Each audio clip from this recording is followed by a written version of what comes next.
Hi everyone, welcome to this week's episode of Gay Travel for the Rest of Us by Rainbow Getaways.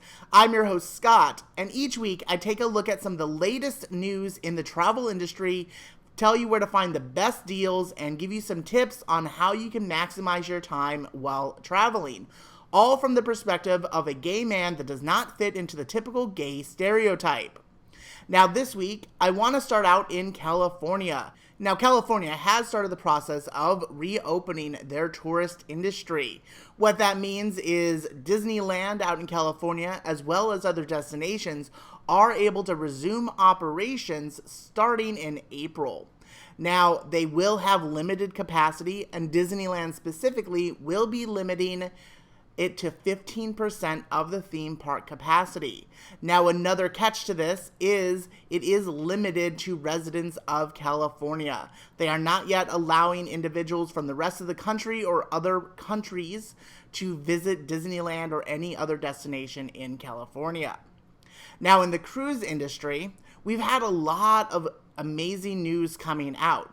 Now, if you watched last week's episode, you know that Crystal Cruise was starting to plan cruises this summer out of the Bahamas. This is to get around the CDC travel ban on cruising. We've seen some additional movement in this world with Celebrity Cruising sailing out of St. Martin and Royal Caribbean sailing out of the Bahamas. This gives them that flexibility to get their ships into the water and travelers on board once again without having to worry about the CDC clearing their ships for travel.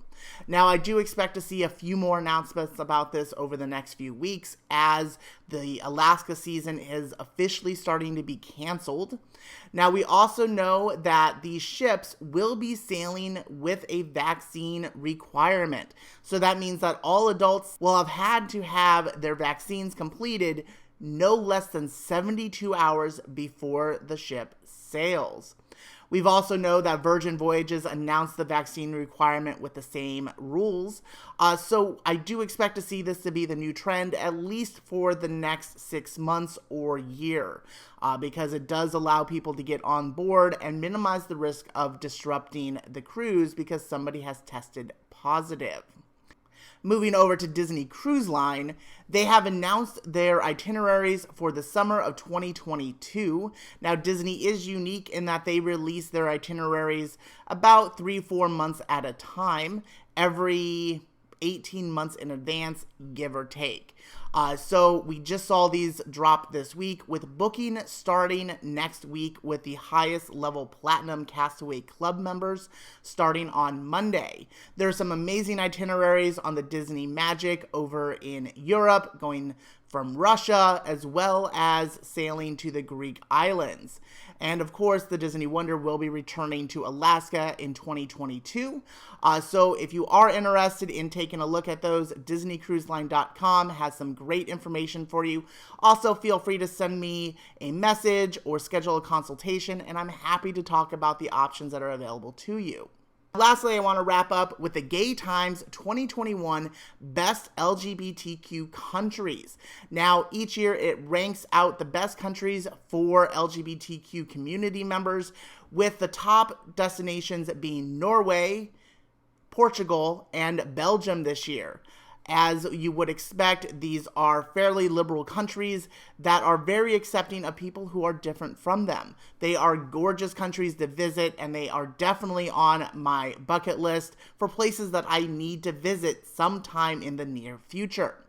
Now, the bottom of the list of the places you want to avoid include Nigeria, Qatar, and Yemen, which these countries outright criminalize LGBTQ behavior, so they are especially high risk. When you are considering traveling to countries that you are not familiar with, working with an experienced travel advisor in the LGBT community is very important. That's actually why I started Rainbow Getaways, is because there are a lot of different places that you can experience, and you want somebody to walk you through the process and how it will work out. That has done the research, that has traveled there. So definitely consider reaching out to Rainbow Getaways or any other LGBTQ travel advisor when you are considering traveling to a destination that is especially high risk. So thank you very much for watching this week's episode of Gay Travel for the Rest of Us by Rainbow Getaways. I'm Scott once again. If you have any feedback, please don't hesitate to add it to the comments. As well, be sure to subscribe and follow my channel because I will be bringing you an episode every week. Otherwise, as always, keep it happy, keep it classy, and keep it gay.